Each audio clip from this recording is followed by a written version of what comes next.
सच्चिदानंद रूपाय विश्वोत्पत्त्यादि Hathaway तापत्रय विनाशाय श्री कृष्णाय वयं नुमः। यं प्रव्रजन्तमनुपेतमपेत कृत्यम् द्वैपायनो विरह कातर आजुहाव। पुत्रेति तन्मयतया तरवोभिनेदुस्तम सर्वभूत हृदयं मुनिमान तूष्मी। सच्चित आनंद स्वरूप भगवान श्री कृष्ण को हम नमस्कार करते हैं। जो भगवान श्री कृष्ण जगत की उत्पत्ति, इसका पालन और इसका विनाश उनके एक संकल्प से होता है। आध्यात्मिक आदि दैविक आदि भौतिक तीनों प्रकार के तापों का जो नाश करने वाले हैं, जो सृष्टि का सृजन करते हैं, ब्रह्मा रूप से हरि रूप से पालन करते हैं और भगवान रुद्र रूप से अपने में लय कर लेते हैं, ऐसे सच्चिदानंद स्वरूप भगवान श्री कृष्ण को हम बार बार नमस्कार करते हैं। और महामहिम परमहंस शिरोमणि श्री सुखदेव जी को नमस्कार करते, क्योंकि अभी प्रकट ही हुए हैं, कोई संस्कार भी नहीं हुआ, न यज्ञोपवीत संस्कार न लौकिक वैदिक कोई अनुष्ठान का अवसर ही नहीं दिया। गर्भ से निकलते ही नाल छेदन भी नहीं हुआ महाराज का। ऐसे महान वैरागी गर्भ से निकलते ही चल दिए,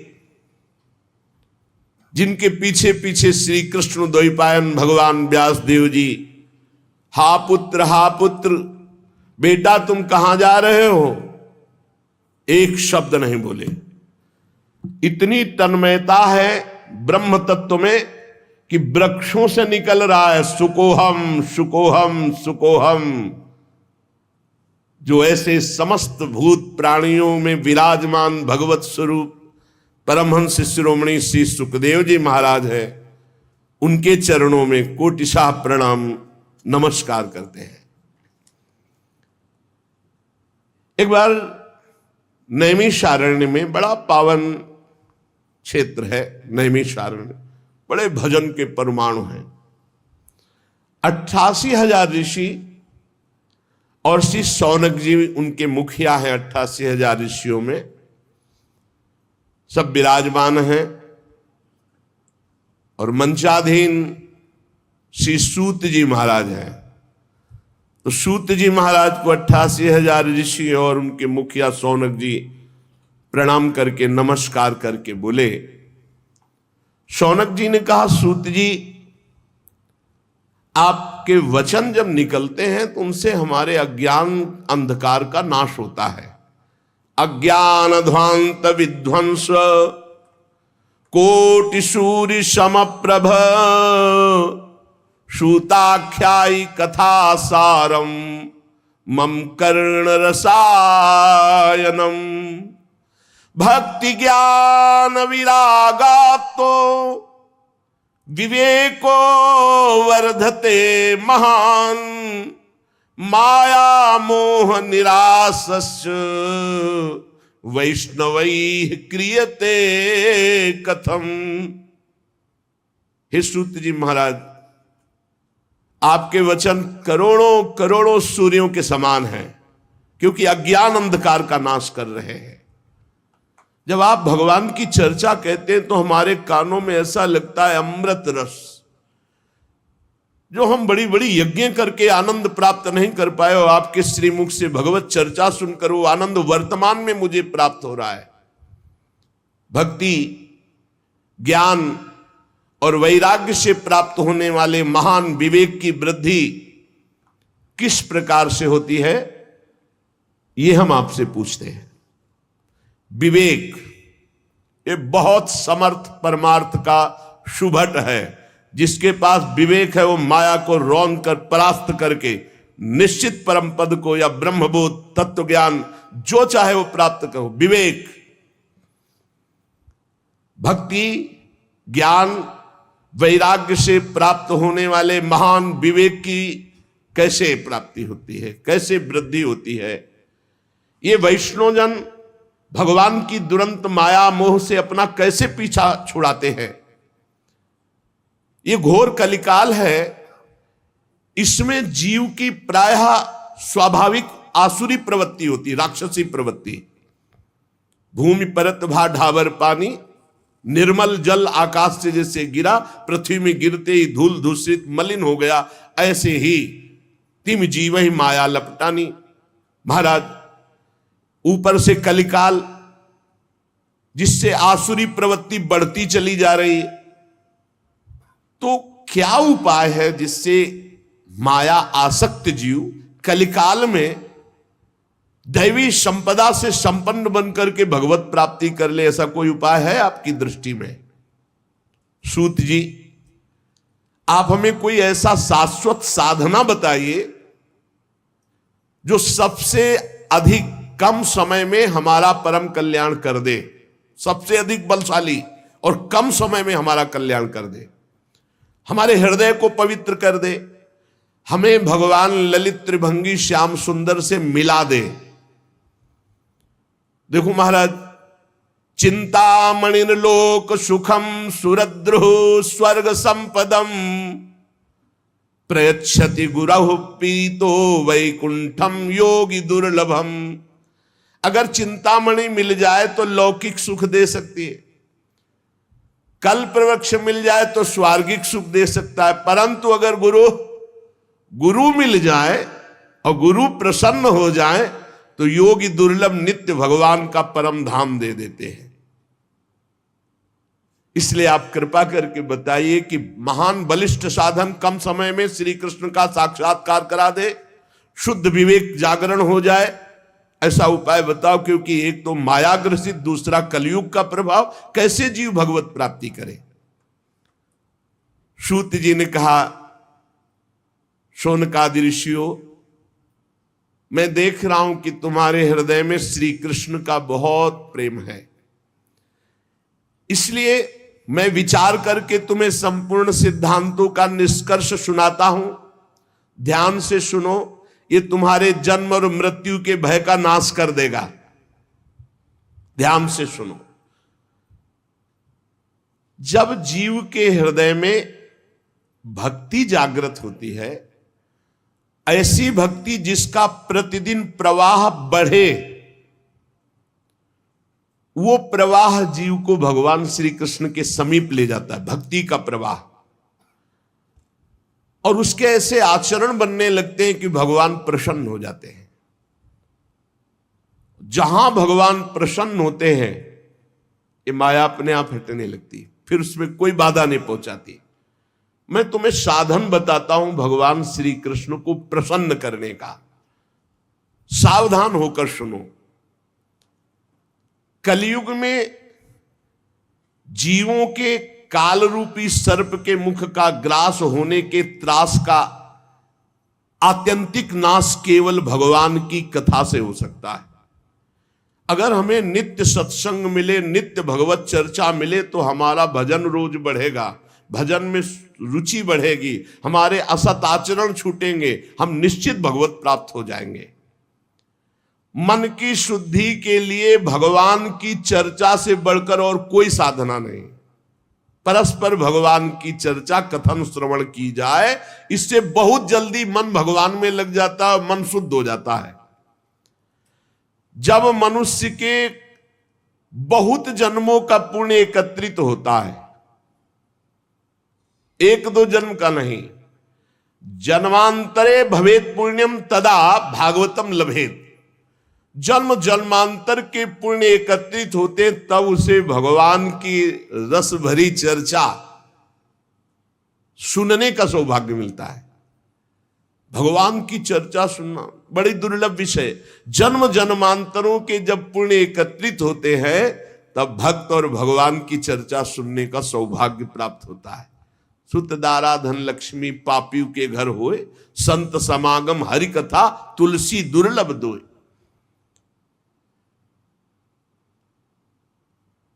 ये बहुत अमूल्य है भगवान की चर्चा। देखो, जब श्री सुखदेव जी महाराज राजा परीक्षित को कथा सुनाने के लिए उद्यत हुए तो देवता लोग अमृत का कलश लेकर के आए और कहा, महाराज, देवता अपना काम बनाने में बड़े कुशल होते हैं। नमस्कार किया और कहा, महाराज, ये अमृत कलश है, क्या करें? सुखदेव जी ने कहा, इसका क्या करें? नहीं, आप हमें कथा अमृत दे दीजिए और ये अमृत पिला दीजिए परीक्षित को, तक्षक सर्प काटेगा भी तो मरेंगे नहीं, क्योंकि अमृत का प्रभाव होता है, इसीलिए तो आप कथा सुना रहे हैं। उनको निर्भयता प्राप्त हो जाएगी अमृत से, और हमें सुना दीजिए कथा अमृत, जिससे हम मुक्त हो जाएंगे। अदला बदली कर लो, आप हमें कथा अमृत पान करा दो, हम परीक्षित जी को, ये देवता लोग कह रहे कि देवलोक का अमृत पान करा देंगे तो तक्षक काटेगा भी तो भी नहीं मरेंगे। हंस पड़े श्री सुखदेव जी, बड़े चतुर बनते हो। कहां एक कांच और कहां मणि, कहां इंद्र नीलमणि श्याम सुंदर की मनोहर चर्चा, और कहां ये भय शोक प्रदान करने वाला अमृत, क्योंकि उसको पीने के बाद भी देवता भयभीत होते हैं, शोकित होते हैं, ईर्ष्या होती है, कामनाएं होती हैं। वो अमृत किस काम का? और श्री कृष्ण कथा अमृत तो निर्विकार करके भगवत प्रेम में डुबो देता है। कहां कांच और कहां मणि, कहां ये अमृत और कहां श्री कृष्ण लीलामृत। श्री सुखदेव जी ने हंसी उड़ा दी कि अरे जाओ, तुम ये कलश लेकर जाओ, तुम अधिकारी नहीं हो। दैन्य भाव से, आर्त भाव से अगर मांगते तो कुछ देने की जरूरत नहीं थी, अपने आप कथा सुनने को मिल जाती। लेकिन तुम अदला बदली कि हमें भगवदामृत पिला दो, ये हम देवामृत तुम्हें दे दे। ये कहां कांच और कहां भगवान श्री कृष्ण की चर्चा। तुम भक्त नहीं, तुम अभक्त हो। देखो, उपासक को यह ध्यान रखना, हर उपासक के हृदय में एक बात रहती है। पहली हमारी मांग होनी चाहिए भगवत प्राप्ति, पर हर उपासक के मन में होती है आखिरी बात कि भगवत प्राप्ति तो हो ही जाएगी, हम भोग लेते हैं। कभी नहीं होगी ऐसे उपासक को। जो भगवत प्राप्ति को टालता है और अन्य भोगों को प्राथमिकता देता है, उसके लिए भगवत प्राप्ति बहुत दुर्लभ है। एक भक्तमाल जी में प्रसंग आता है कि एक बहुत बड़े सिद्ध महापुरुष के पास एक कथा सुनाने वाले कि महाराज, हमने श्रीमद् भागवत कथा का ज्ञान प्राप्त किया है गुरुजनों से, तो वो आपको सुनाना चाहते हैं। तो उनका अहोभाग्य, भगवान की असीम कृपा, आप कथा सुनाएंगे। 7 दिन भगवत चर्चा सुनी। इसके बाद कहा, कथा सुनने के बाद कुछ भेंट देनी चाहिए, बोलो आप क्या चाहते हो। सिद्ध पुरुष थे, पता था उनको। तो उनका, भगवान, संतान नहीं है, अगर एक संतान हो जाती, जाओ 7 दिन कथा सुनाने का फल हमारे भजन के प्रभाव से तुम्हारा नवीन प्रारब्ध बनेगा और तुम्हारे संतान होगी। और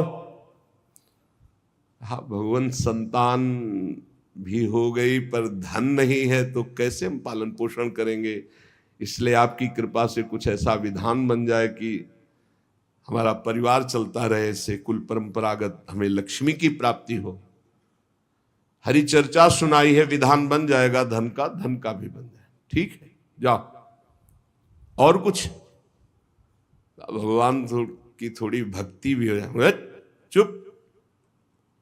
पहले संतान, दूसरे में धन और तीसरे में भक्ति। कदाप तेरे को भक्ति प्राप्त नहीं हो सकती।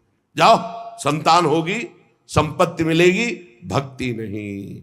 और अगर पहले बोले होते पहले नंबर में कि भगवान की भक्ति, और अब प्रभु संतों का भोग लगे, ठाकुर जी का भोग लगे, इसके लिए नाथ, और प्रभु कोई संत सेवा करने वाला हमारे कुल में भी हो जाए, सब हो जाता।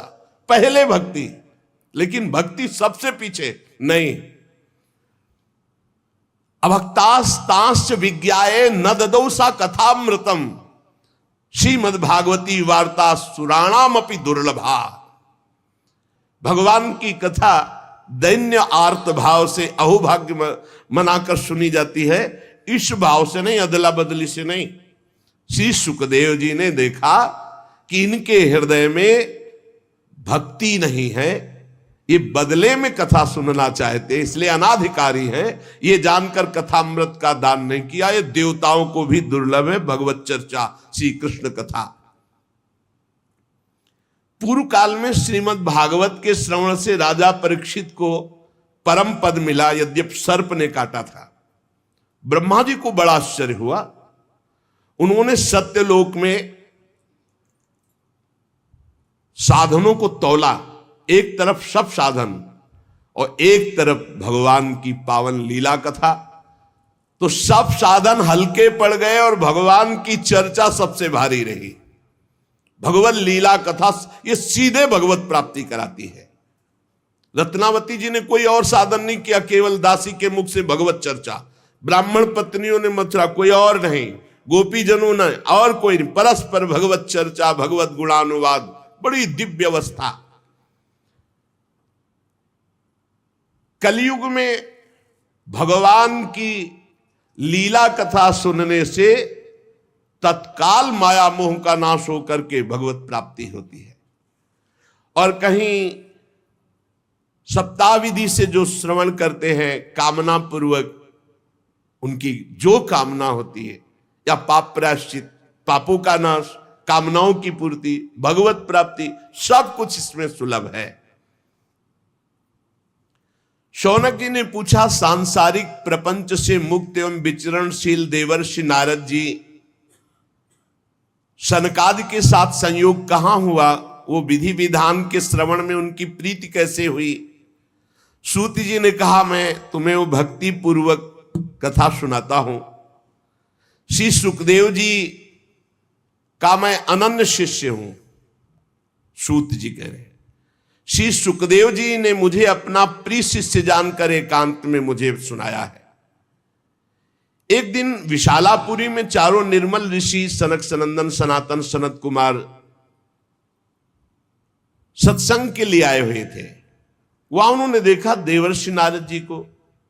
शनकादि ने देवर्षि नारद जी के दर्शन से ही प्रश्न उत्पन्न हो गया और कहा, भगवान के भक्त का मुख उदास नहीं होता, तुम्हारा मुख उदास क्यों है?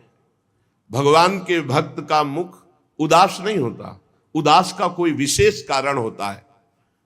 आपका चिंतातुर होना, उदास होना और आपका जल्दी जल्दी चलना, इन तीनों बातों से मुझे लग रहा है कि कुछ न कुछ विशेष बात है। क्योंकि भक्त गजराज की चाल चलता, मस्त भगवत चिंतन परायण। भक्त का मुख प्रसन्न होता है, वो चिंता शोक से मुक्त होता है। नारद जी को उदास देखकर, चिंतातुर देखकर और जल्दी जल्दी आते हुए देखकर कहा, आपका आगमन कहां से हो रहा है? आप इस समय जो व्याकुल हैं, इसका मतलब कोई समस्या है। इसलिए अनासक्त पुरुष की ऐसी स्थिति किसी विशेष समस्या से होती। वो क्या समस्या है? देवर्षि नारद जी से सनकादि ने पूछा। नारद जी ने कहा, महाराज, मैं सर्वोत्तम लोक पृथ्वी लोक को इसलिए मानता हूं कि यहां बड़े बड़े महाभागवत भगवान के भजन करने वाले हैं। तो मैं पृथ्वी लोक में आया, यहां पुष्कर, प्रयाग, काशी, गोदावरी अर्थात नासिक, हरिद्वार, कुरुक्षेत्र, श्रीरंग, सेतुबंद, कई तीर्थों में मैं विचरण करता रहा, लेकिन मुझे इन सब तीर्थों में जाने पर जो शांति चाहिए वो नहीं मिली। क्यों? क्योंकि इस समय अधर्म के सहायक कलयुग ने सारे तीर्थों में अपना प्रभाव फैला रखा है। मैंने तीर्थों में देखा, देवर्षि नारद जी कह रहे, सत्यम नास्ति तपः शौचम दया दानम न विद्यते उदरम भरणो जीवा वाराकाह कूट भाषण। सत्य नहीं रह गया। तपस्वी, शुद्ध तपस्या, जो बाहर भीतर की पवित्रता, दया, दूसरों के सुख के लिए दान, ये सब जा रहा है कलयुग का प्रभाव। बेचारे जीव केवल कैसे पेट पालन हो, सब असत्यभाषी हो रहे हैं, असत्य भाष रहे। देवर्षि नारद जी कह रहे कोई बिरला भगवान का आश्रित जो भगवत मार्ग में निरंतर चित्त को जोड़े हुए है, उसी के ऊपर कलयुग का प्रभाव नहीं तो कह रहे हैं कि सब असत्य भाषण और आलसी, मंद बुद्धि, भाग्यहीन, उपद्रव करने वाले, उद्दंडता करने वाले। और आगे कह रहे हैं बहुत देवर्षि नारद जी बोल रहे हैं, इसलिए हम कह रहे कि जो बोल रहे बहुत शुद्ध बोल रहे। कह रहे मंदा सुमंद मतयो मंद भाग्या उपद्रुता पाखंड निरता संतो विरक्ता सपरिग्रहा। जहां जहां हम तीर्थों में गए, कोई बिरला ऐसा है जो अपने सही मार्ग में चल रहा है, नहीं दंभ और पाखंड का बोलबाला है। सब प्रकार का परिग्रह स्वीकार किया जा रहा है। जब गृहस्थों की तरफ देखा तो घरों में स्त्रियों के जो भाई होते हैं ना, वही सलाहकार हैं। देवर्षि नारद जी बोल रहे हैं कलयुग का प्रभाव। तरुणी प्रभुता गेहे श्याल को बुद्धिदायका, श्री सदगुरु बुद्धिदायका। कलयुग में नहीं, तरुणी प्रभुता गेहे श्याल को बुद्धिदायका। और बोले लोभ से कन्या विक्रीणो लोभा दंपति नाम च कलकनम। इस कलयुग ने ऐसी दुर्गति कर दी है, क्रय विक्रय सामान वस्तुओं की किया जाता है कि लड़का किया जाता है। तुम्हारे लड़का उसके लड़की हो बेचारे की जितनी श्रद्धा होगी वो देगा ही।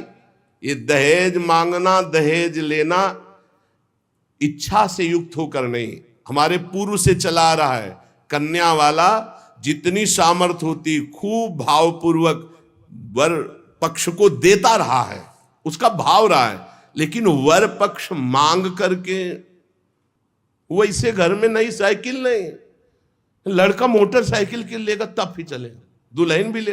केवल तुम लड़का हो इसलिए, और वो पढ़ लिख करके घर परिवार से आपके पास आ रही है, पूरे जीवन आपकी सेवा करेगी। तुम्हें ये नहीं समझ में आ रहा, तुम्हें चाहिए कमा करके।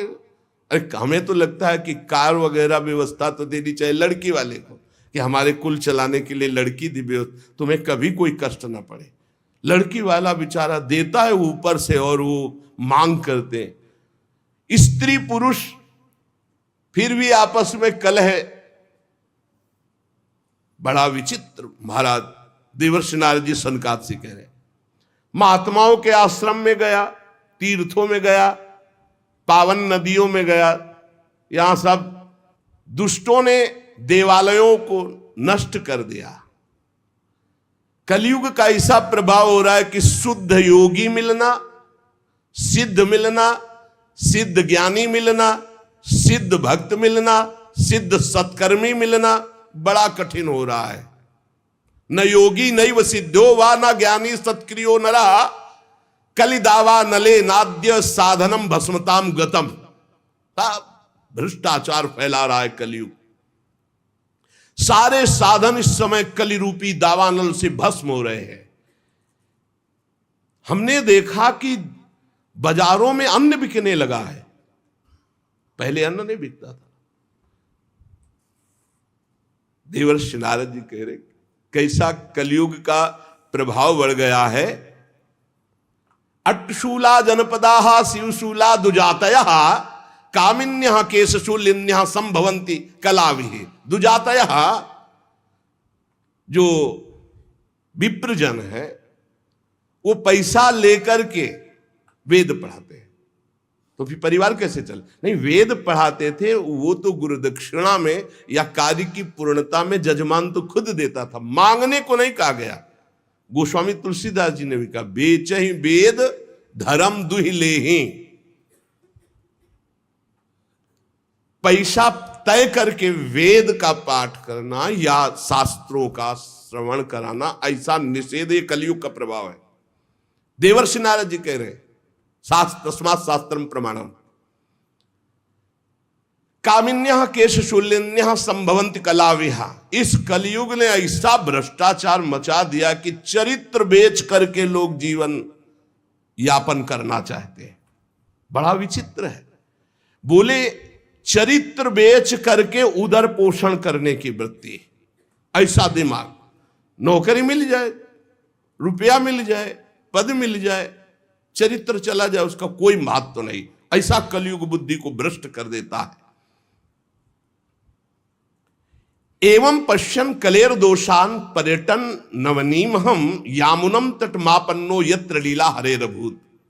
मैं ऐसे विचरण करते हुए भयानक कलयुग के दोषों को देखता हुआ परम पावन यमुना जी के पुलिन पर विराजमान जो श्री वृंदावन धाम है, जहां भगवान श्री कृष्ण की नित्य लीला हो चुकी है, हो रही है और होती रहेगी। तत्राश्चर्यम मया दृष्टम सूर्यताम तन्मुनीश्वरा एका तु तरुणी तत्र निशरणा खिन्न मानसा। मुनिवरों, मैंने एक बड़ा आश्चर्य देखा वृंदावन में। वहां एक बड़ी तेजोमयी दिव्य युवती खिन्न मन से बैठी है। उसके पास दो पुरुष वृद्धावस्था को प्राप्त अचेत पड़े हुए सांस ले रहे हैं। वो तरुणी बार बार उन दो वृद्ध पुरुषों की सेवा करके जगा रही है, दुलार कर रही है, पर वो जगी नहीं रहे। तरुणी खिन्न मानसा, बहुत उदास है। दस दिक्षु निरीक्षंती रक्षितारम निजम वपुः विज्यमाना सतस्त्रीभिर बोध्यमाना मुहुर्मुहु। वो दसियों दिशाओं में देख रही कि कोई मेरा सहयोगी आ जाए और इन दो को चेतना दिला दे। बार बार वो वस्त्र से पंखा झल रही, उन्हें चेतना लाने की कोशिश। मैंने ये दूर से चरित्र देखा, कौतूहलवश पास गया। वो दिव्य तरुणी खड़ी हुई और प्रणाम करके व्याकुल होकर मुझसे कहने लगी, देवर्षि नारद जी, एक क्षण ठहर जाइए, मेरी चिंता को दूर कर दीजिए, क्योंकि आप जैसे संतों का दर्शन समस्त चिंता और पापों को नष्ट करने वाला होता है। आपके वचनों से मेरे दुख की बहुत कुछ शांति हो जाएगी, मुझे विश्वास है।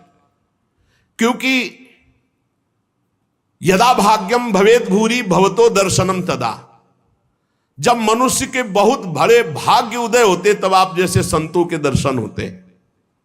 नारद जी ने कहा कि देवी तुम कौन हो, बहुत तेजस्वी हो, और ये दोनों वृद्ध पुरुष कौन है तुम्हारे जो तुम इनकी सेवा कर रही हो, और बहुत सी कमल नयनी देवियां तुम्हें घेरे हुए हैं। तुम विस्तार से अपने दुख और अपना परिचय बताओ, दुख का कारण और परिचय।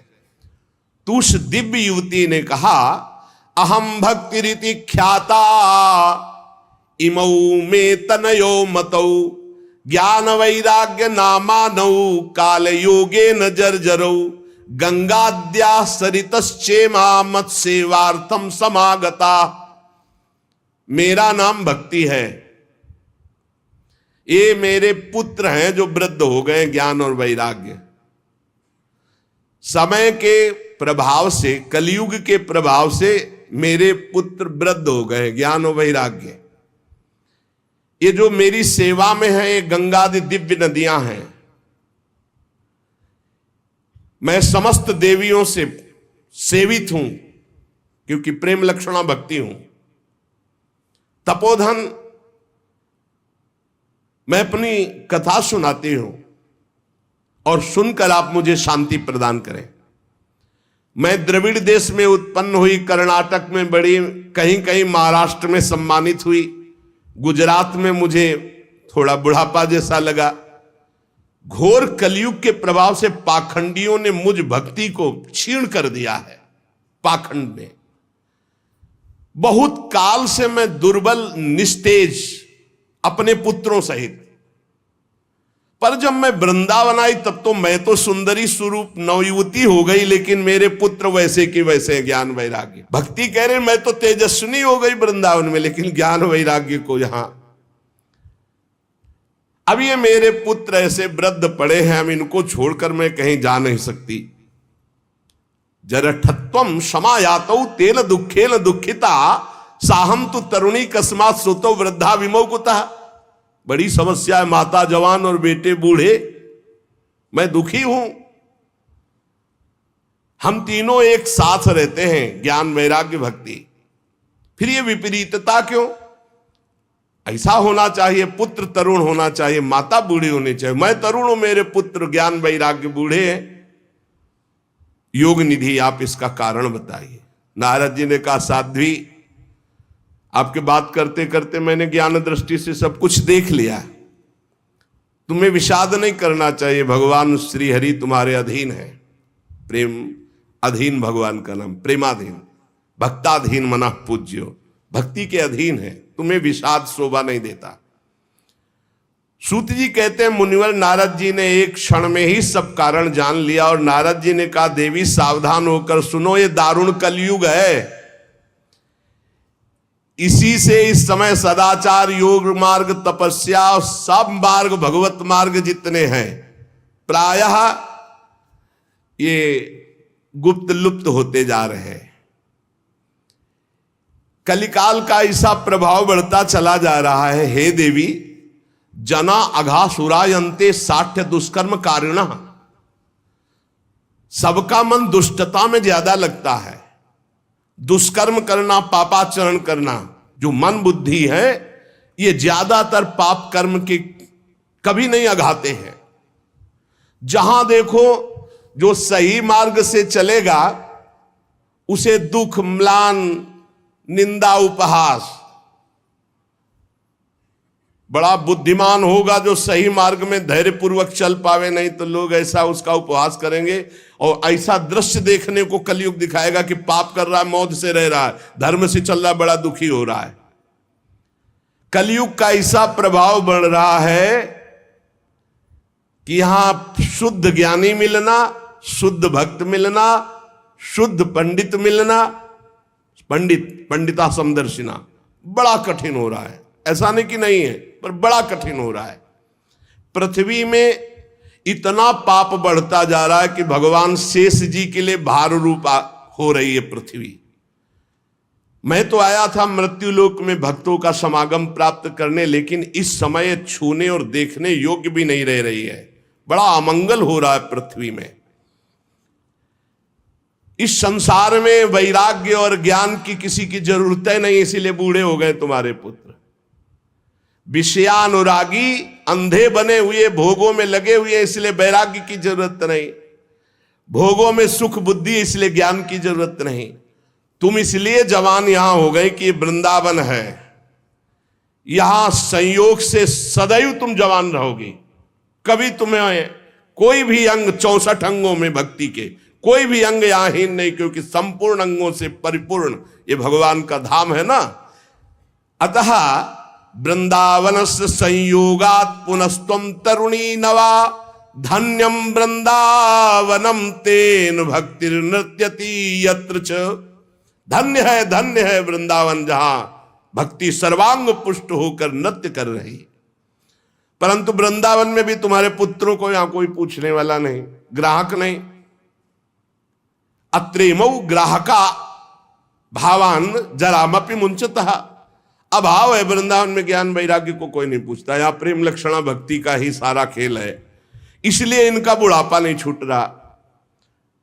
पर यहां आनंद से सो रहे, क्योंकि भगवान का धाम है, तो इनको भगवत स्पर्श जनित आनंद की प्राप्ति हो रही, इसलिए शांत सो रहे। भक्ति ने कहा कि सुना था कि राजा परीक्षित ने देखा था कलयुग को, फिर इस पापी को मार क्यों नहीं डाला, रहने क्यों दिया? इस पापी कलयुग के आते ही सबकी बुद्धि भ्रष्ट हो गई, सब वस्तुओं का सार न जाने कहां चला गया। परीक्षित जी ने मार क्यों नहीं डाला इसको? और करुणामय भगवान श्री हरि से भी ये कैसे देखा जा रहा है? मेरा संदेह दूर कीजिए, क्योंकि आपके वचनों के सुनने से मुझे बड़ी शांति और पुष्टता मिल रही है। भक्ति जी ने कहा। नारद जी ने कहा, देवी तुमने पूछा है तो प्रेम से सुनो कल्याणी, मैं तुम्हें बताऊंगा, तुम्हारा दुख निश्चित दूर होगा। जिस दिन भगवान श्री कृष्ण इस भूलोक को छोड़कर अपने परम धाम को गए, उसी दिन से संपूर्ण साधनों में बाधा डालने वाला एक कलयुग आ गया। उसी दिन से कलयुग आया है जिस दिन भगवान परम धाम को अंतर्धान हुए, द्वापर का अंत। तुमने जो पूछा परीक्षित जी ने, मारा क्यों नहीं इस कलयुग को, तो दिग्विजय के समय राजा परीक्षित की दृष्टि पड़ी, जो ही दृष्टि पड़ी कलयुग समझ गए मार डालेंगे, क्योंकि भगवत शक्ति से संपन्न है। वो दौड़ के अपनी पाग उतार कर दीन होकर शरण में आ गया। और ये नियम है कि जो चरणों में गिर पड़े, शरणागत हो जाए, चाहे प्राणों की बाजी लगानी पड़े, उसकी हानि नहीं होनी चाहिए। ये शरणागत का धर्म का नियम है। जैसे कबूतर चरणों में गिर गया तो महाराज शिवी जी ने अपने संपूर्ण शरीर को, मांस को और शरीर को भी दे दिया, लेकिन कबूतर को नहीं दिया। वो दीन के समान शरण में आ गया। अब जब शरण में आ गया तो मारा नहीं जा सकता। फिर देखा कि ये तो सब का सारग्राही है। जो फल तपस्या, योग एवं समाधि से नहीं मिल सकता, वो कलयुग में हरिनाम से मिल सकता है। ए देखो, ये सार वस्तु कलयुग की पकड़ी महाराज परीक्षित जी ने। यद्यपि ये बहुत ही अमंगलकारी है कलयुग। यत् फलम नास्ति तपसा न योगेन समाधिना तत्फलम लभते सम्यक कलौ केशव कीर्तनात्। बड़ी बड़ी समाधि से, बड़ी बड़ी तपस्या से, साधना से, योग से जो फल नहीं मिलता कलयुग में, नाम जप और नाम कीर्तन से। कलयुग केवल नाम आधारा, सुमिर सुमिर नर उतर ही पारा। ये सारहीन होने पर भी महाराज परीक्षित ने एक बात देखी कि जो 10,000 वर्ष तपस्या और समाधि और साधना से फल, वो भगवान नाम कीर्तन और जब से कलयुग में सहज में प्राप्त हो जाएगा। इसलिए इसको नहीं मारा। पहले तो शरणागत हो गया, और दूसरी बात इसमें बड़ी जोर की एक बात देखी कि जो 10,000 वर्ष समाधि, तपस्या, योग, यज्ञ आदि से, वो यहां सहज में नाम जप से, नाम कीर्तन से प्राप्त हो जाएगा। कुकर्म में सबकी प्रवृत्ति फैलाना ये कलयुग का कार्य है। और पृथ्वी जब देखा पाप हो रहा है तो सब सार सार वस्तु अंतर ध्यान करने लगी। अब इसमें स्पष्ट लिखा है, विप्रैर्भागवती वार्ता गेहे गेहे जने जने कारिता कण लोभेन कथा सारस्ततो गतः। श्रीमद् भागवत में ही आगे लिखा है कि जो आपकी कथा सुनाते हैं भूरिदा जना, वो बहुत बड़े दानी हैं भगवत कथा सुनाने वाले। विप्रैर भागवती वार्ता गेहे गेहे जने जने कारिता कण लोभेन कथा सारस ततो गता। तो कैसे गृहस्थी चलेगी प्रवक्ता की? श्री कृष्ण से। योगक्षेमम वहाम्यहम, भगवान चलाएंगे तो श्री कृष्ण देंगे। कैसे देंगे श्री कृष्ण? जैसे पूरी सृष्टि रची है, तुम्हारी सलाह से थोड़ी रची है। अपने आप, अपनी सामर्थ्य से आपका भरण पोषण करेंगे। विप्रैर भागवती वार्ता गेहे गेहे जने जने कारिता कण लोभेन कथा सारस ततो गता। कण कण के लोभ से, अन्न के, वस्त्र के, धन के, रुपया के, मान प्रतिष्ठा के लोभ से कथा बेचने लगे तो कथा का सार चला गया। अत्युग्र भूरि कर्माणो नास्तिका रौरवाह जनाः तेपि तिष्ठन्ति तीर्थेषु तीर्थ सारस ततो गता। ये तीर्थों में घोर रौरव नरक जाने वाले, कर्म करने वाले लोग आ गए, पापाचरण कर रहे, तीर्थों को अपवित्र कर दिया है। शराब पीते हैं, दुनिया का सब जितना पापाचरण सब आके यहां होटलों में नाना प्रकार के आचरणों को, ये धाम है, तीर्थ है। सच्ची मानिए आप, सच्ची मानिए। गंगा यमुना के पावन तटों पर नशा कर रहे हैं बैठ के, जहां भजन करना चाहिए वो नशा कर रहे हैं। जहां धाम में आकर रो रो कर प्रभु से क्षमा याचना मांगकर भजन करना चाहिए, मेरे पापों का प्रायश्चित हो जाए, वहां पाप कर रहे हैं। देवर्षि नारद जी कह रहे अत्युग्र भूरि कर्माणो, छोटे मोटे पाप नहीं, बड़े बड़े पाप कर रहे। अत्युग्र भूरि कर्माणो नास्तिका रौरवाह जना, ये सब रौरव नरक जाने वाले अधिकारी लोग। तेपि तिष्ठन्ति तीर्थेषु तीर्थम सारस ततो गता, ये तीर्थों में वास करने लगे तो तीर्थ का महत्व जाने लगा, तीर्थ का सार जाने लगा। काम क्रोध महालोभो तृष्णा व्याकुल चेतसा तेपि तिष्ठन्ति तपसी तपः सारस तत्वगता। ये तपस्वी का भेष बनाने वाले, काम क्रोधी लोभ मोह तृष्णा व्याकुल चित्त वाले ये तपस्या का नाटक करने लगे, इसलिए तपस्या का ढोंग करने से तपस्या का सार चला गया। तो लोभ दंभ और पाखंड का आश्रय लेने से ये संत भेष का महत्व जा रहा है। देवर्षि नारद जी और भक्ति का संवाद हो रहा है। शास्त्र अभ्यास केवल किया जा रहा है, भगवत प्राप्ति के लिए नहीं, विकारों पर विजय प्राप्त करने के लिए नहीं, भगवत ध्यान के लिए नहीं।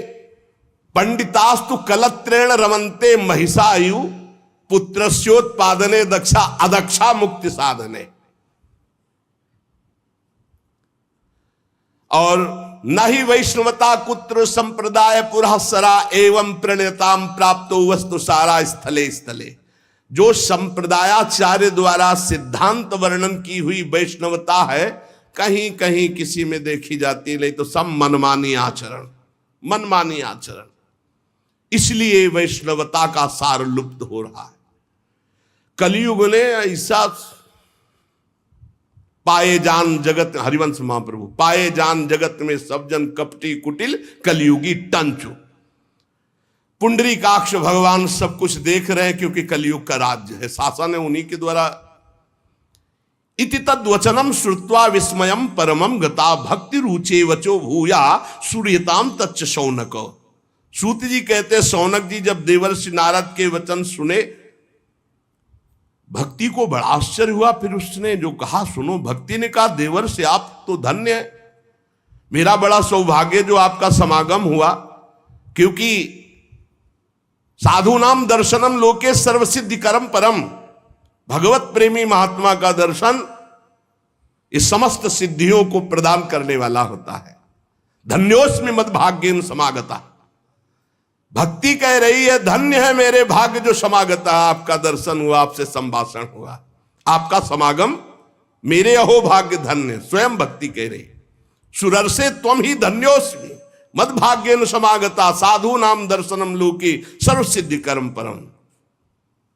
आपका केवल एक बार उपदेश धारण करके कयाधु कुमार प्रहलाद ने भक्ति की ध्वजा फहरा दी, माया पर विजय प्राप्त कर ली। आपका उपदेश प्राप्त करके ध्रुव पद को प्राप्त कर लिया।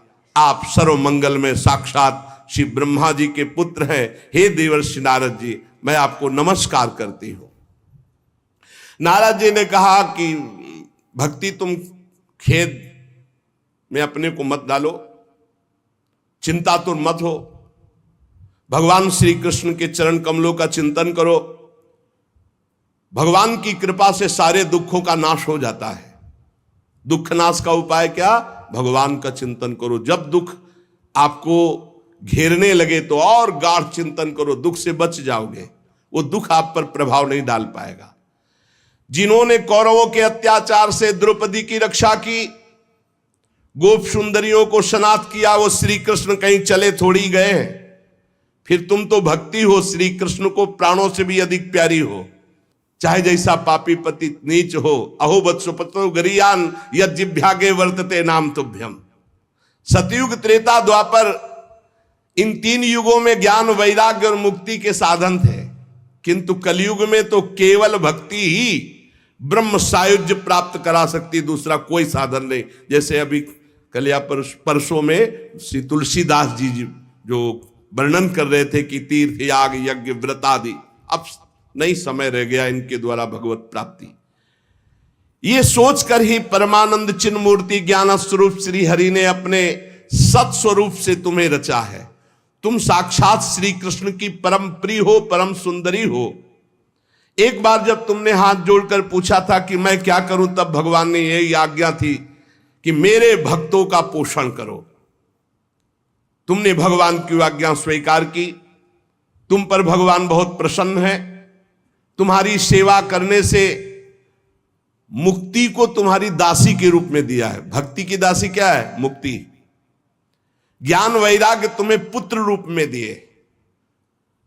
वैसे तो तुम साक्षात भगवान के समीप रहती हो, पर कभी कभी भूतल पर अपने भक्तों का पोषण करने के लिए तुम भ्रमण करती हो। कहां समीप रहती? भगवान के धाम में। यहां नित्य शाश्वत प्रेम लक्षणा भक्ति विराजमान रहती है। तुम मुक्ति रूपी दासी ज्ञान वैराग्य रूपी पुत्र को लेकर पृथ्वी तल पर सतयुग से द्वापर पर्यंत बड़े आनंद से रहे, पर कलयुग में तुम्हारी दासी मुक्ति पाखंड रूप रोग से पीड़ित होकर क्षीण हो गई, इसलिए वो तो भगवान के पास चली गई। अब जब भगवान जिसको मुक्ति देंगे वही मुक्त हो सकता है। अब इस लोक में तुम्हारे पास बचे ज्ञान और वैराग्य, वो बूढ़े हो चुके हैं, ज्ञान वैराग्य काम नहीं कर रहा, पर वो तुम्हारे पास ही हैं। कलयुग के कारण तुम्हारे पुत्र उत्साहहीन वृद्ध हो गए हैं, पर चिंता मत करो, मैं संकल्प लेता हूं इनका नव जीवन, ज्ञान वैराग्य को मैं जागृत करूंगा। सुमुखी, कलयुग में बहुत बड़े दोष हैं, पर कलिना सदृशा कोपि युगो नास्ति वरानने तस्मिस् त्वाम स्थापिष्यामि गेहे गेहे जने जने। इसमें बड़ा भारी गुण है, भगवान के नाम कीर्तन से परम पद प्राप्त होता है। मैं घर घर में भक्ति का स्थापन करूंगा, तुम चिंता मत करो। देखो, अन्य सब धर्मों को दबाकर भक्ति विषयक महोत्सवों को यदि आगे ना रखूं, घर घर में तुम्हारा प्रचार न कर दूं, तो मैं भगवान श्री हरि का दास नहीं। तुम निश्चिंत हो जाओ। तदा न हम हरेर दासो लोके त्वाम न प्रवर्ते। अगर भक्त ये कभी कह दे तो निश्चिंत हो जाना, तो वो करे न करे, उसका जो संबंध हुआ उससे हरि कर देंगे। अपनो परण विसार भगत को पूरो परण निभाओ। अगर कभी भक्त उत्साह में आकर कह दे कि जा तुम्हारा परम कल्याण निश्चित है, नहीं तो मैं भगवान का दास नहीं, परम कल्याण निश्चित है, तुम बेपरवाह हो जाओ, कौन हो, कहां के हो, कैसे हो, इससे मतलब नहीं। अपनो परण विसार भगत को पूरो परण। देवर्षि नारद जी ने कहा तदा न हम हरेर दासो लोके त्वाम न प्रवर्तते। मैं भगवान का दास नहीं कहलाऊंगा अगर घर घर में तुम्हारी स्थापना न कर दे। इस कलयुग में जो जीव तुमसे युक्त होंगे, वो चाहे जितने बड़े पापी हों, वो भगवान श्री कृष्ण के अभय धाम को प्राप्त होंगे। जिसके हृदय में प्रेम लक्षणा भक्ति निवास करती है, उस पुरुष को यमराज कभी स्वप्न में भी नहीं देख सकते। जागृत की तो बात जाने दो, थोड़ी भी भक्ति जिसके हृदय में है, यमराज कभी नहीं देख सकते। देवर्षि नारद जी, जिनके हृदय में हे भक्ति महारानी आपका थोड़ा भी आदर है, उसे कभी प्रेत नहीं छू सकता। पक्की बात, ये विश्वास करो, ध्यान पूर्वक सुनो। एसाम चित्ते वासुदेव भक्ति, थोड़ी भी, जो सर्वदा प्रेम रूपिणी नाते पश्यंत कीनासम स्वप्ने अमल मूर्त है। जो यमराज है वो स्वप्न में भी उसे नहीं देख सकते, जिसके हृदय में भगवान श्री हरि की भक्ति है, वसेत भक्ति, वासुदेव भक्ति। और बड़ी हिम्मत से ये बात पकड़ लो कि तुम्हें कभी कोई प्रेत छू नहीं सकता। न प्रेतो न पिशाचो वा राक्षसो वासुरोपि वा भक्तियुक्त मनस्का नाम स्पर्शेन न प्रभुर भवेत। स्पर्श नहीं कर सकता है, पक्की बात है। ये हमने देखा है, आगे पीछे चलते देखा है, थोड़ा भय प्रदान करते देखा है, लेकिन छुआ नहीं आज तक। गंगा के किनारे स्मशान में पूरी रात, अब क्या पता कि आगे क्या है, पर कभी शरीर को कोई चोट पहुंचाई हो या स्पर्श किया हो, आज तक कभी हिम्मत नहीं पड़ी। अपना कल्याण करने के लिए भक्तों का दर्शन, भक्तों से संभाषण हो, लेकिन अमंगल नहीं कर सकते। बैठा लो, गले में कंठी बंधी है, भगवान का नाम चल जपते हो, कभी कोई प्रेत तुम्हें छू नहीं सकता। डरना मत। प्रेत योनि होती है, ऐसा नहीं कि नहीं होती, 84 लाख योनियों में है। इसी में प्रसंग में आएगा आगे चल करके। ना प्रेतो ना पिशाचो वा राक्षसो वा असुरोपि वा, ना कोई राक्षस, ना कोई असुर, ना कोई पिशाच, ना कोई प्रेत। जिसके हृदय में भगवान की भक्ति है, गले में कंठी है, नाम जप, ये कभी स्पर्श नहीं कर सकते। जिनके हृदय में भक्ति महारानी का थोड़ा भी निवास है, प्रेत पिशाच राक्षस दैत्य स्पर्श भी नहीं कर सकता। भगवान तपस्या, वेदाध्ययन, ज्ञान और कर्म आदि के साधन से वश में नहीं किए जा सकते, वो केवल भक्ति से ही वशीभूत होते। इसमें गोपीजन प्रमाण है। ना तपोभिर न वेदैश्च न ज्ञाने नापि कर्मणा हरिर ही साध्यते भक्त्या प्रमाणम तत्र गोपिका। ये जो भगवत चर्चा, धाम आना, सत्संग सुनना, नाम जप करना, भगवान की भक्ति में, बोले नृणाम जन्म सहस्त्रेण भक्तो प्रीतिर ही जायते कलौ भक्तिर भक्त्या कृष्ण पुरा स्थिता। जब हजारों जन्मों के तपस्या और पुण्य एकत्रित होते हैं, तब भगवान के नाम रूप लीला धाम में भक्ति होती है। कलयुग में केवल भक्ति, केवल भक्ति, केवल भक्ति से ही श्री कृष्ण चंद्र का साक्षात दर्शन पाया जा सकता है। केवल भक्ति से भगवत धाम की प्राप्ति। जो लोग भक्ति की अवहेलना करते हैं, भक्ति द्रोह करा ये ते सीदंत जगत रे दुर्वासा दुखमापन्ना पुरा भक्ति विनिंद कहा। जो लोग भक्ति से द्रोह करते हैं, भक्त से द्रोह करते हैं, वो चाहे दुर्वासा जैसे तपस्वी क्यों न, तीनों लोक में भारी दुख ही दुख पाएंगे। बस बस अलम व्रतैरलम तीर्थैरलम योगैरलम मकई अलम ज्ञान कथालापैर भक्ति रे कैव मुक्तिदा।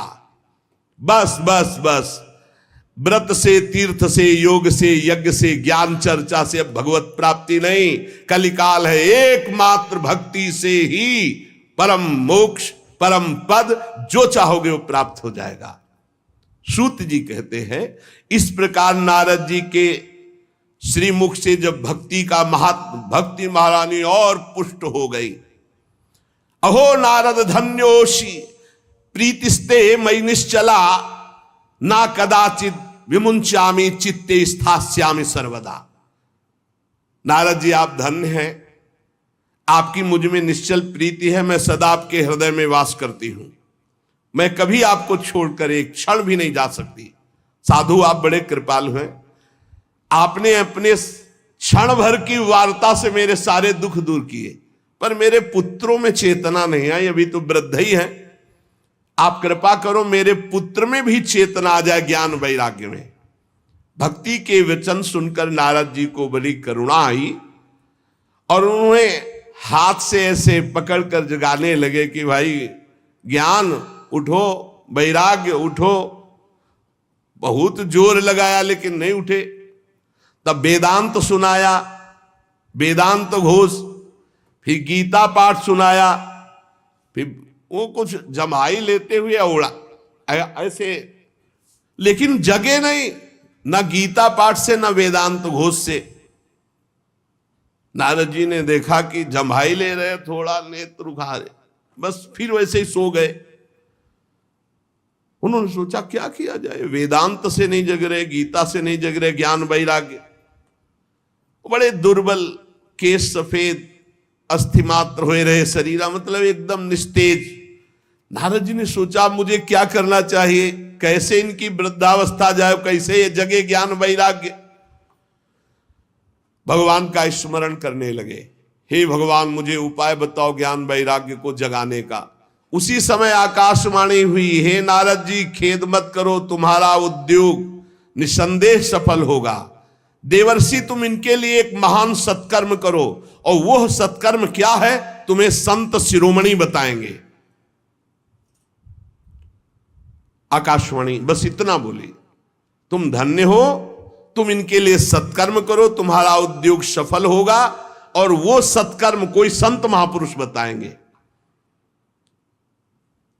आकाशवाणी साफ साफ सुनाई दी थी। नारद जी को बड़ा विस्मय हुआ, वो कहने लगे कि आकाशवाणी भी हुई और कुछ आशय भी नहीं समझा, कहा संत शिरोमणि कहेंगे, वो कहाँ है संत शिरोमणि, हम किसको खोजें। आकाशवाणी ने भी बात गुप्त ही कही, वो कौन सा साधन है, वो कौन से संत शिरोमणि है जो मुझे बताएंगे, वे संत कहाँ मिलेंगे। अब आकाशवाणी ने जो कहा मुझे करना चाहिए, खोज करना चाहिए संत शिरोमणियों की। शौनक जी तब ज्ञान वैराग्य दोनों को वहीं छोड़कर नारद मुनि वहां से चले और प्रत्येक तीर्थों में जा जाकर संतों से पूछते, उनकी बात संत जन सुनते।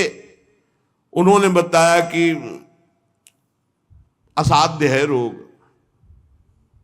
जब आप जैसे महापुरुष गीता सुना रहे हो, वेदांत सुना रहे हो, ज्ञान वैराग्य नहीं जग रहे, तो असाध्य ही है। कोई नारद जी के सामने नमन किए, मौने चल दिए, उत्तरे नहीं दिए। अब जहां जहां संतों में जाते तो संत जन यही कहते कि भाई सब संतों से बड़े तो नारद ही जी हैं। और जब नारद जी वेदध्वनि, वेदांत घोष और गीता पाठ बार बार सुनाया और ज्ञान वैराग्य नहीं जगाए जा सके, तो फिर और क्या हो सकता है। नारद जी तो स्वयं महाभागवत योगी राज हैं, दूसरे संत तो कैसे बताए। जब बहुत पूछा लेकिन सबने कहा दुस्साध्य है। नारद जी बहुत चिंतातुर हुए और बदरी वन में आए। ज्ञान वैराग्य को जगाने के लिए निश्चय किया कि मैं आज कठोर तपस्या करूंगा। इसी समय भगवान की प्रेरणा से करोड़ों सूर्यों के समान तेजस्वी सनक सनंदन सनातन सनत कुमार दिखाई दिए। नारद जी बहुत आनंदित हुए, परस्पर नमस्कार हुआ। नारद जी ने कहा, महात्माओं, इस समय बड़े भाग्य से मेरा आप लोगों के साथ समागम हुआ। आप मुझ पर कृपा करके शीघ्र वो साधना बतलाइए। आप सभी लोग बड़े योगी, बुद्धिमान, विद्वान हैं। आप देखने में 5-5 वर्ष के बालक से जान पड़ते हैं, किंतु हैं सबके पूर्वजों के पूर्वज। आप सदैव वैकुंठ धाम में निवास करते हैं और निरंतर हरिनाम कीर्तन करते रहते हैं। भगवत लीलामृत का रसास्वादन करके उन्मत्त रहते हैं। भगवान की चर्चा ही आपका जीवन है। सदा वैकुंठ निलया हरि कीर्तन तत्पराः लीलामृत रसोन्मत्ता कथा मात्रैक जीवना। कथा ही आपका जीवन है और हरि कीर्तन अमृत का, लीलामृत का पान करके उन्मत्त बने रहते हैं। और हर समय हरि शरण में वही नित्यम मेषा मुखे वचः अतः काल समादिष्टा जरायुष्मान न बाधते। हर समय आपके मुख से निकलता रहता है हरि शरणम हरि शरणम हरि शरणम। इस महामंत्र के कारण काल प्रेरित वृद्धावस्था आपको छू नहीं सकती। हरि शरणम, आपको कोई बाधा नहीं पहुंचा सकता। किसी भी लोक में आप कहीं भी जा सकते हैं। आपके भ्रूभंग मात्र टेढ़ी होने पर भगवान के द्वारपाल जय विजय तुरंत पृथ्वी लोक में गिर पड़े थे और आपकी ही कृपा से पुनः वैकुंठ लोक पहुंचे। धन्य हो गया मैं जो आज आपका दर्शन हुआ। मैं बहुत दीन हूं, आप लोग स्वभाव से दयालु हैं, इसलिए मुझ पर आपको अवश्य कृपा करनी चाहिए। बताइए, आकाशवाणी ने जो कहा वो कौन सा साधन है? मुझे क्या अनुष्ठान करना चाहिए? ज्ञान और वैराग्य किस प्रकार जागृत हो और भक्ति सुखी हो जाए, सब में भक्ति ज्ञान वैराग्य की प्रतिष्ठा हो, ऐसा कौन सा साधन है? सनक सनंदन सनातन सनत कुमार चारों ऋषियों में से बोले, देवर्षि आप चिंता मत करो, पहले तो प्रसन्न हो जाओ।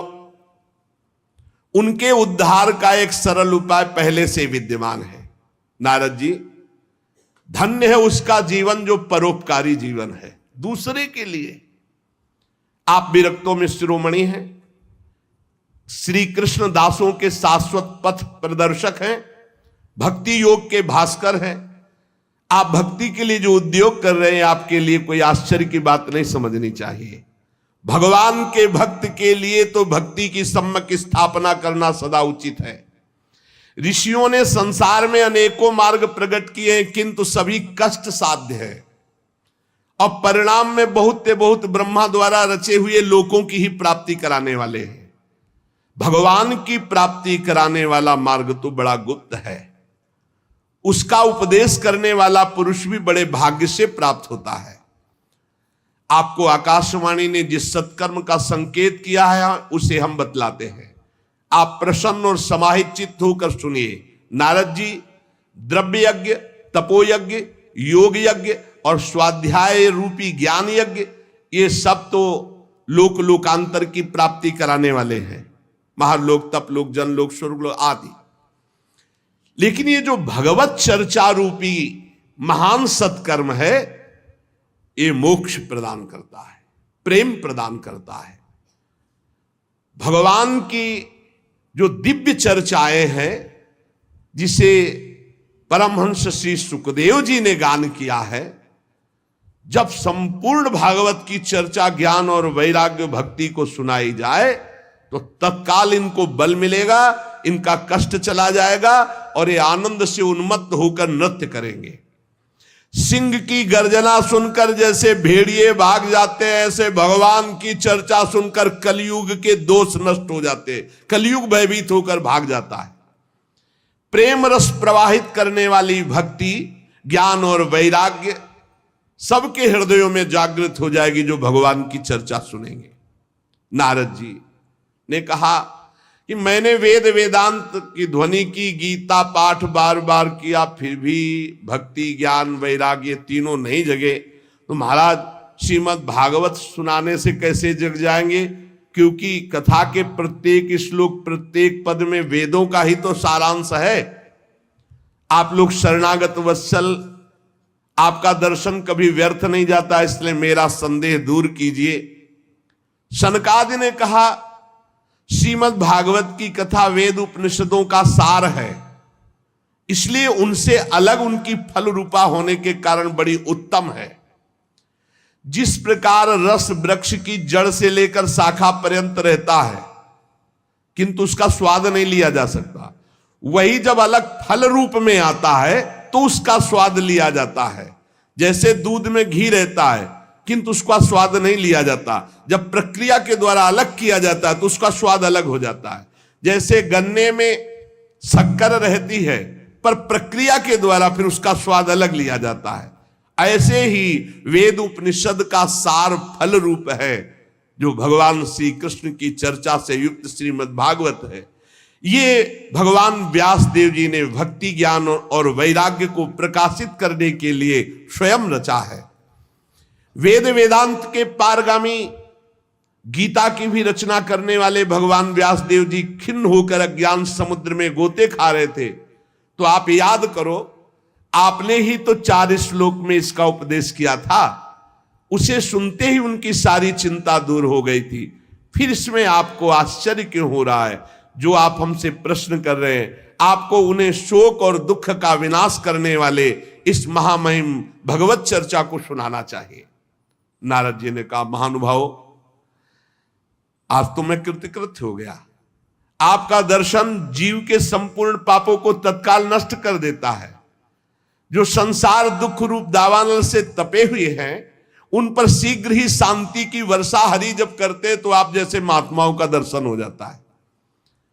आप निरंतर भगवान शेष जी के सहस्त्र मुखों से गाए हुए भगवत कथा अमृत का पान करते रहते हैं। मैं प्रेम लक्षणा भक्ति का प्रकाश करने के उद्देश्य से आपकी शरण लेता हूं।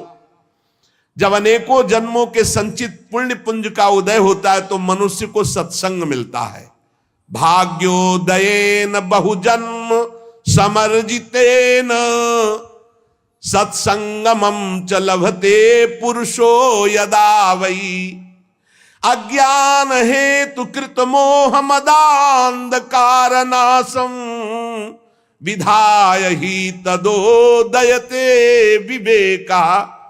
अनेकों जन्मों के जब पुण्य एकत्रित होते तब सत्संग मिलता है, और जब सत्संग मिलता है तब अज्ञान जनित मोह मद रूप अंधकार का नाश होकर विवेक उदय होता है, और जब विवेक उदय होता है तो भगवान से प्रेम होता है, जब अविवेक होता है तो संसार से प्रेम होता है। नारद जी, अब मैं भक्ति ज्ञान और वैराग्य को स्थापित करने के लिए प्रयत्न करूंगा। परमहंस शिरोमणि श्री सुखदेव जी के कहे हुए भागवत शास्त्र की कथा द्वारा उज्जवल ज्ञान यज्ञ करूंगा। यह यज्ञ मुझे कहां करना चाहिए? आप इसके लिए कोई स्थान बतला दीजिए। आप लोग वेद के पारगामी विद्वान हैं, इसलिए मैं सुख शास्त्र की महिमा सुनना चाहता हूं। इसकी विधि क्या है, कितने दिनों में सुने, कृपा करके बताइए। जब नारद जी ने ऐसा कहा तो सनकादि बोले, आप बड़े विनीत हैं, क्योंकि सब जानते हुए आप पूछ रहे हैं, सर्वज्ञ हैं आप, पर आप पूछ रहे हैं इसलिए हम आपको ये बातें बता रहे हैं। इस समय हरिद्वार के पास आनंद नामक एक घाट है, बड़ा शांत है, एकांतिक है, ब्रह्म ऋषियों द्वारा सेवित है, देवता सिद्ध लोग वहां सेवन करते हैं। भांति भांति के वृक्ष और लताएं हैं, और वहां कोमल नवीन बालू बिछी हुई है। बड़ा सुरम्य एकांत प्रदेश है। हर समय गंगा जी की कलरव और सुगंध जो कमलों की है वो वायु लाती रहती है। हमें लगता है वहीं इस ज्ञान यज्ञ का आरंभ किया जाए, आनंद घाट में। कथा में अपूर्व रस आता है जब एकांत शांत भागवतिक स्थान हो। हमने देखा है कथा का प्रभाव, और आप देख लीजिएगा, एक बार केवल अनुष्ठान होने दीजिए और आपके सामने निर्बल जरा जीर्ण अवस्था में पड़े हुए ज्ञान वैराग्य यदि नृत्य न करने लगे तो कहना। भक्ति अपनी आंखों के सामने ही देखेगी, वो भी नृत्य करेगी, उनके पुत्र भी नृत्य करेंगे। कथा के शब्द पढ़ते ही ज्ञान और वैराग्य तरुण हो जाएंगे। नारद जी के साथ सनकादि तुरंत वहां से पहले कथा स्थान आनंद घाट गंगा जी के तट पर गए। यहां यमुना जी के पावन तट, परम पावन महामहिम वृंदावन की भूमि में इससे बराबर वो हरिद्वार है, हरि घर है। नहीं, ये हरि घर है, वो द्वार है। द्वार से जिस समय तट पर पहुंचे तो सर्वत्र सिद्धों ने ये सूचना पहुंचा दी कि बहुत बड़ा ज्ञान यज्ञ होने वाला है। तो भगवान के रस के जो रसिक जन हैं, भक्त जन हैं, प्रेमी जन हैं, वो सब एकत्रित होने लगे। भृगु जी, वशिष्ठ जी, च्यवन जी, गौतम जी, मेधातिथि, देवल, देवरात, परशुराम, विश्वामित्र, साकल, मार्कंडे, दत्तात्रेय, पिप्पलाद, योगेश्वर, भगवान व्यास, पराशर, छायासुख, जाजल, जन्हू आदि बड़े बड़े मुनि अपने अपने शिष्यों के साथ, परिकर के साथ वहां एकत्रित होने लगे। इसके सिवा मूर्तिमान होकर वेद, उपनिषद, मंत्र, तंत्र, 17 पुराण, 6 शास्त्र, ये सब वहां उपस्थित हुए, क्योंकि सनकादि आदि महापुरुषों के द्वारा भगवत चर्चा। गंगा आदि नदियां, पुष्कर आदि सरोवर, कुरुक्षेत्र आदि समस्त क्षेत्र, सारी दिशाओं के दंडक वन, हिमालय आदि के जितने भी ऋषि मुनि सब आकर के एकत्रित होने लगे। सिद्धों ने बात फैला दी, भगवान की अमोघ चर्चा होने वाली है हरिद्वार में आनंद घाट पर, और बड़े महापुरुषों के द्वारा, इसलिए सब कथा का आनंद लें। तब कथा सुनाने के लिए दीक्षित होकर श्री कृष्ण परायण सनकादि नारद जी के दिए हुए श्रेष्ठ आसन पर विराजमान हुए। सभी ऋषि मुनि देवताओं सबने उनकी वंदना की। श्रोताओं में वैष्णव, विरक्त, सन्यासी, ब्रह्मचारी ये आगे बैठे। सबके आगे देवर्षि नारद जी, एक और ऋषिगण, एक और देवतागण, एक और वेद उपनिषद, एक और तीर्थ, और दूसरी ओर जन साधारण स्त्री पुरुष, ये सब ऐसे विभाग करके कथा सुनने के लिए विराजमान हुए। उस समय बड़ी जोर की पुष्प वर्षा हुई आकाश से, जय जयकार, नमस्कार और शंखों की ध्वनि होने लगी। फूलों की वर्षा, जो विमान पर चढ़कर देवता लोग सब ऋषियों के ऊपर कल्प वृक्ष के फूल बरसा रहे थे। सनकादि ऋषि महात्मा नारद को भगवत चर्चा का महात्म्य स्पष्ट करके सुनाने लगे। सनकादि ने कहा, हम आपको इसकी पहले महिमा सुनाते हैं। जो इसको श्रवण कर ले एक बार सही ढंग से, उसकी मुक्ति निश्चित हो जाएगी। कोई भी हो, एक बार पूरी सम्यक 18,000 श्लोक सुन ले तो निश्चित उसको भगवत प्राप्ति हो जाएगी। पहला ये श्रवण का फल है, तुम्हारी समझ में आवे ना आवे, एक बार आपने ध्यान से भगवत चर्चा सुनी सम्यक, तो इसका फल है कि अंततो गत्वा तुम्हारा कल्याण हो जाएगा। और कहीं ध्यान देकर सुना तो प्रेम लक्षणा भक्ति जागृत हो जाएगी, जो मोक्ष को भी लघु करने वाली है। इसलिए इस कथा का सावधान होकर के आस्वादन करना चाहिए। जो पूरी कथा सुन लेगा तो श्रवण मात्र से श्री हरि हृदय में आकर विराजमान हो जाएंगे, हरि जागृत हो जाएंगे। भय प्रकट कृपाला, अभी यहां 3 गुणों का पर्दा लगाकर आनंद ले रहे, सो रहे, फिर वो जग जाएंगे, पर्दा हट जाएगा और भय प्रकट कृपाला, तो हमें हृदय में ही साक्षात्कार हो जाएगा।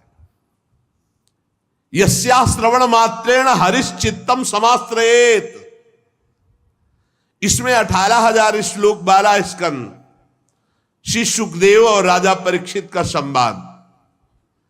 ये जीव तभी तक अज्ञानवश इस संसार चक्र में भटकता रहता है जब तक उसे भगवान की चर्चा सुनने को नहीं मिलती। जहां भगवान की चर्चा सुनने को मिली, मोह का नाश हुआ और भगवान की तरफ दौड़ पड़ता है। श्री सनकादि इस महामहिम भगवत शास्त्र की महिमा का वर्णन करते हैं। सुशेष चर्चा आगे। श्री राधा वल्लभ लाल की जय।